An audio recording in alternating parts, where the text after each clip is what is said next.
بسم اللہ الرحمن الرحیم۔ ناظرین، آج کا 5واں اور آخری ویلاگ ہم آپ کے سامنے رکھ رہے ہیں۔ پیج ہے 273 اور سیرت النبی جلد سوم۔ ناظرین، اردو زبان میں سرور عالم صلی اللہ علیہ وسلم کی سیرت پر جامع ترین کتاب سیرت النبی صلی اللہ علیہ وآلہ وسلم، رائٹر اس کتاب کے ہیں علامہ شبلی نعمانی رحمۃ اللہ علیہ، علامہ سید سلیمان ندوی رحمۃ اللہ علیہ، جلد سوم۔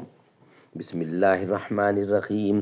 الحمد للہ رب العالمین والصلاة والسلام علی سید المرسلین وعلی آلہ واصحابہ اجمعین۔ وادی گل خاک صحرا کو بنا سکتا ہے یہ، خواب سے امید دہقاں کو جگا سکتا ہے یہ، ہو چکا گو قوم کی شان جلالی کا ظہور ہے، مگر باقی ابھی شان جمالی کا ظہور۔ Vlog number 5، point number 6۔ عتبہ بن عبد السلمی ایک کم سن صحابی ہیں۔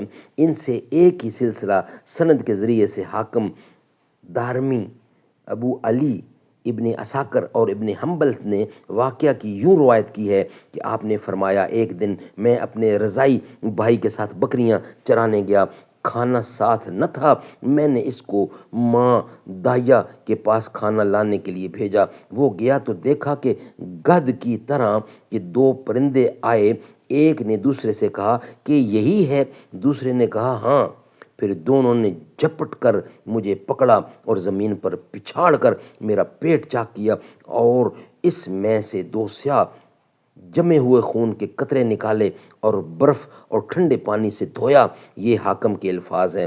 دارمی وغیرہ میں اس کے بعد اتنا زیادہ ہے کہ دھونے کے بعد ایک نے کہا، سکینت یعنی تسکین قلبی لو، اس کو لا کر میرے سینے میں چھڑک دیا، پھر دونوں چھوڑ کر مجھے چلے گئے۔ میں ڈرا اور اپنی ماں کے پاس گیا اور حال کہا، وہ ڈری کہ بچے کی عقل ٹھیک نہیں ہے۔ اس نے کہا، میں تم کو خدا کی پناہ میں دیتی ہوں، اور پھر وہ مجھے اونٹ پر بٹھا کر میری والدہ کے پاس لائی۔ والدہ نے کہا، تم نے یہ امانت پوری طرح ادا کی؟ داعیہ نے میرا حال اور اپنا خوف بیان کیا، لیکن والدہ نے واقعہ سن کر کوئی خوف یا تعجب نہیں کیا۔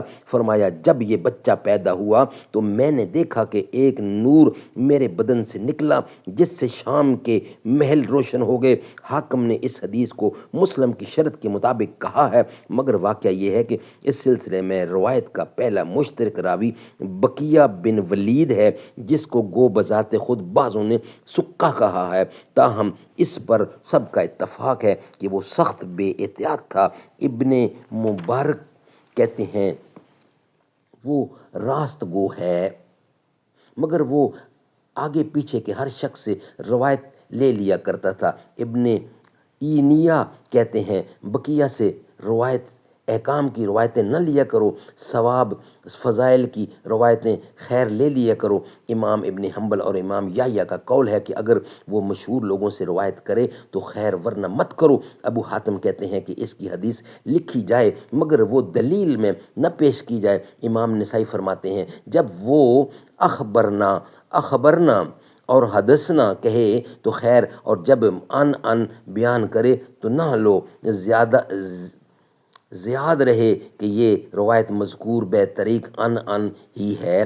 ابن عدی کا قول ہے کہ اس کی بعض روایتیں سکہ اور معتبر راویوں کے خلاف ہیں۔ امام احمد بن حنبل ایک شخص سے فرماتے ہیں کہ میں سمجھتا ہوں کہ بقیہ مجہول الحال لوگوں سے سن کر حدیثیں نقل کرتا ہے، لیکن دیکھا تو وہ مشہور لوگوں سے بھی اس قسم کی حدیثیں بیان کرتا ہے۔ تم نے جانا کہ وہ کہاں سے یہ روایتیں لاتا ہے؟ مخاطب نے جواب دیا، ہاں، تدریس کے ذریعے سے، یعنی بیچ کے کمزور راوی کو ہدف کر کے آگے کے معتبر راوی سے سلسلہ جوڑ دیا کرتا ہے۔ ابو عبداللہ حاکم کہتے ہیں کہ اوزاعی وغیرہ مشہور لوگوں سے وہ اپنی روایتیں کرتا ہے جو موضوعات کے مشابہ ہیں، اور اس کی صورت یہ کرتا ہے کہ بیچ کے ضعیف راوی کو حذف کر دیتا ہے۔ خطیب کہتے ہیں کہ اس کی اکثر روایتیں منکر ہیں، گو وہ بذات خود راست گو تھا۔ ابن قطان کا قول ہے کہ وہ ضعیف راویوں سے تدریس کر کے بیان کرتا ہے اور اس کو وہ جائز سمجھتا ہے۔ یہ الزام اگر اس پر سچ ہے تو اس کے معتبر ہونے میں خلل انداز ہے۔ ناظرین آج کے پانچوں ویلاگ ہمارے کمپلیٹ ہوئے. انشاءاللہ کل نئے ویلاگ کے ساتھ آپ کے ساتھ حاضری ہوگی. آج کے پانچوں ویلاگ ہمارے کمپلیٹ ہوئے.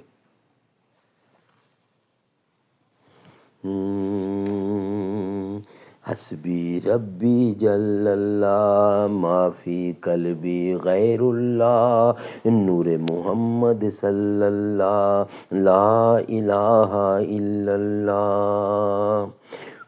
وہ جو بلال حبشی ہے سروردی کا پیارا ہے دنیا کے ہر عاشق کی آنکھوں کا وہ تارا ہے.